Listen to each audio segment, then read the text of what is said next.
गांधी जयंती पे बीजेपी भी बढ़ चढ़कर कार्यक्रम कर रही है। डॉक्टर रमन सिंह घूम रहे हैं, खादी का सामान खरीद रहे हैं, क्या कहेंगे बीजेपी के साथ में? बहुत अच्छी बात है। गांधी जी को पूरे देश और दुनिया उसे मान रहे हैं, और जो गांधी जी को नहीं मानते थे वो लोग भी गांधी के मानने लगे हैं।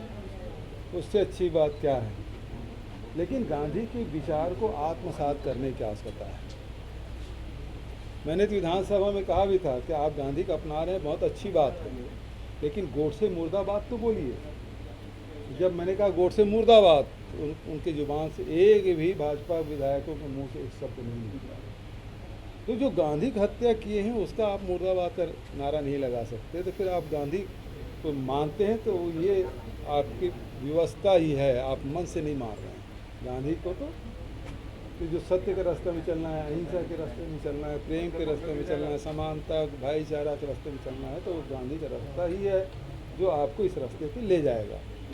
आप छद्म रूप से आप गांधी को नहीं मान सकते। ये पॉलिटिकल इवेंट है क्या कुछ इस तरीके का? बड़ा बड़ा आयोजन कर रहे हैं गांधी जी की आज जयंती के अवसर पर बीजेपी के लोग। मुझे इसकी जानकारी नहीं है, तिवारी जी आप ही बता रहे हैं, तो यदि कर रहे हैं तो अच्छी बात है, गांधी को माने, लेकिन गोडसे को भी उतना ही आपको विरोध करना होगा। सुबह सुबह का आपको याद भी कर रहे हैं और लगातार बोल रहे हैं कि केंद्र के पैसे का दुरुपयोग हो रहा है। सांसद सुनील सोनी जी, कैसी केंद्र के पैसों का दुरुपयोग हो रहा है राज्य केंद्र हमारा पैसा नहीं दे रहा। उस दिन प्रधानमंत्री के साथ कार्यक्रम था और उसमें भी मैंने कहा कि हमको पैसा, हमारा पैसा रुका हुआ है, चावल का पैसा रुका 1000 करोड़ रुपया, उसको दे दीजिए। जीएसटी का पैसा रुका हुआ उसको दे दीजिए।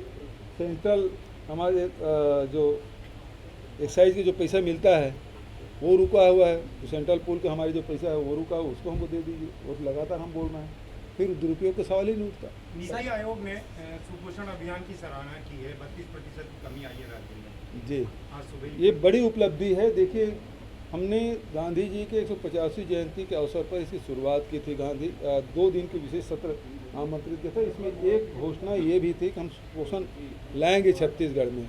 और ये बहुत ही छत्तीसगढ़ के लिए दुर्भाग्यजनक है कि यहाँ के बच्चे कुपोषित हैं, महिलाएं एनीमिक हैं, उसके शरीर में खून की कमी है।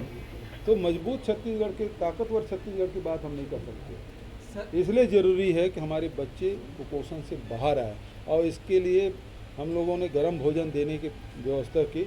और उसका परिणाम है कि उस कार्यक्रम को तब भी नहीं रोके जब लॉकडाउन था। उस समय भी सूखा राशन उनके घरों तक पहुंचाने का काम किया और एक बहुत अच्छा रिजल्ट आया। इस कार्यक्रम को आगे बढ़ाया जाना चाहिए। सर, ये गौठानों में आज से बिजली बनने जा रही है, आप उसका शुरुआत भी करने वाले हैं, किस तरीके का फायदा आने वाले दिनों में दिखेगा? देखिए, पहले भी देश के गांव में वो गांव स्वावलंबी होते थे। नमक और घासलेट के अलावा और किसी चीज़ की आवश्यकता गाँव में होती नहीं थी। जो उत्पादन करते थे एक दूसरे से बांट लेते थे, चाहे वो अनाज हो, चाहे वो दलहन हो, तिलहन हो, चाहे वो गुड़ हो, वो सब चीज़ एक दूसरे के बांट लेते थे और उसकी किसी चीज़ की आवश्यकता नहीं होती। आज ग्राम स्वराज्य का अर्थ यही है कि हमारा जो गांव है वो इकाई है और उसमें सब कुछ उत्पादन होना चाहिए। वो उत्पादन का केंद्र हमारा गांव बने और ट्रेड का काम हमारा शहर करे। तो ये जो प्रोडक्शन और ट्रेड दोनों को हमको जोड़ना पड़ेगा, और इसको जोड़ने के लिए प्रशासन को एक तो जिम्मेदारी है जो उत्पादन करे उसका सही मूल्य उसको मिले, ताकि रोज़गार भी गांव में जनरेट हो। तो जो शहरों में जो आबादी की जो दबाव लगातार बन रहा है उसे कम किया जा सकता है। इसीलिए आपने देखा होगा कि 2500 क्विंटल धान खरीदी हमने किया और राजीव गांधी किसान न्याय योजना लागू की, तो उसके कारण किसानों की संख्या भी बढ़ी, रकबा भी बढ़ा और गांव की तरफ लोगों का रुझान बढ़ा। गौठान से गांव लोगों को 70,000 से अधिक लोगों को रोज़गार भी मिलने लगा है। तो ये योजना ऐसी है जिससे हम गांव में, गौठान में रूरल इंडस्ट्रियल पार्क हम स्थापित करेंगे। तो जितने भी हमारे गांव में जो हुनर हैं, हमारे जो कारीगर हैं, उनको वहाँ अवसर मिले। जो शहर के लोग जो उत्पादन चाहते हैं, जो इन चीज़ों को चाहते हैं, वो हमारे गांव उत्पादन होता है कि स्किल्ड लेबर की उसको ज़रूरत न पड़े, गांव में ही मिल जाए। गोडाउनिंग की भी व्यवस्था उनको हो जाए। यहाँ केवल उनका शोरूम होना चाहिए, आर्डर प्लेस करने के काम शहर में होना चाहिए। तो ये काम, तो इसी कड़ी में अब बिजली उत्पादन भी हम कर रहे हैं। तो बिजली के मामले में भी हमारा गांव स्वावलंबी हो। तो आज 3 गांव में इसकी शुरुआत हम लोग करेंगे ताकि गोबर से बिजली भी बनाएंगे तो जो स्व सहायता समूह हैं, जो गौठान समिति है, उसके आय में वृद्धि होगी, जो पशुपालक हैं उसके आय में वृद्धि होगी। अभी 25 MLAs नेशनल कैपिटल में चले गए हैं और बात बोली जा रही है कि वहाँ पे वो कैंप करेंगे। अच्छा एक बात बताइए, ठीक है वो वहाँ चले गए, यहाँ अभी रायपुर राजधानी में कितने विधायक हैं? सर अभी नहीं मालूम। प्लस 35 प्लस विधायक तो है यहाँ पर। यहाँ यस सर। वो अपने क्षेत्र में कि रायपुर में? But sir the timing of it तो इज वेरी डाउटफुल। कोई डाउटफुल नहीं है। जो विधायक हैं एक एक करके गए हैं, जाने में कोई पाबंदी नहीं है, स्वतंत्र हैं, सब आ सकते हैं जा सकते हैं। कोई राजनीतिक मूवमेंट कर रहे हैं तो बताइए, कोई पॉलिटिकल मूवमेंट नहीं है, वो घूम फिर के आ जाएंगे तो उसमें तकलीफ क्या है? आ जाएंगे तो फिर उतनी खबर छापोगे क्या? वो आ गए। सर लेकिन 25 MLA साथ और कोई सवाल?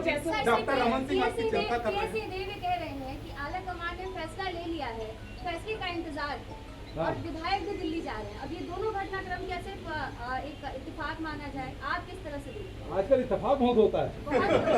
ये डॉक्टर रमन सिंह भी चिंता कर रहे हैं आपकी यहाँ। उसी दौर समाप्त होनी चाहिए मुझे तो डॉक्टर साहब की बड़ी चिंता है। 15 साल मुख्यमंत्री रहे और दुर्गावती क्या नाम उनका, पुरेंद्रेश्वरी जी, उन्होंने कह दिया कि ये हमारा चेहरा नहीं, किसी चेहरे में चुनाव नहीं लड़ेंगे। तो रमन सिंह जी का मैं छोटा चेहरा हूँ, तो पुरेंद्रेश्वरी जी ने कहा ये भी वो छोटा चेहरा भी नहीं है। अब इससे ज़्यादा अपमान किसी पूर्व मुख्यमंत्री क्या हो सकता है? मुझे चिंता उसकी है। सर बाबा के बयान में क्या कहेंगे? सर बाबा के बयान में क्या कहेंगे? डॉक्टर रमन सिंह कह रहे हैं कि छत्तीसगढ़ पंजाब हो गया है। छत्तीसगढ़ रहेगा, पंजाब नहीं हो सकता। छत्तीसगढ़ और पंजाब में केवल एक समानता है, वो समानता ये है कि वो भी अंक से बना हुआ राज्य है, ये भी अंक से बना हुआ राज्य है। वो 5 आबों का है, 5 नदियों का पंजाब, और ये छत्तीसगढ़ का के नाम से छत्तीसगढ़। तो दोनों समानता केवल अंकों से बना हुआ राज्य है, और कोई राज्य का नाम अंकों से नहीं है। ये समानता पंजाब और छत्तीसगढ़ में, और दूसरी कोई समानता नहीं। बेमेतरा और मुंगेली में क्या सौगातें देने जा रहे हैं? अब वहाँ जाकर देखना। पहुना.in से लगातार जुड़े रहने के लिए हमारे YouTube चैनल को सब्सक्राइब करें और बेल आइकन को क्लिक करें।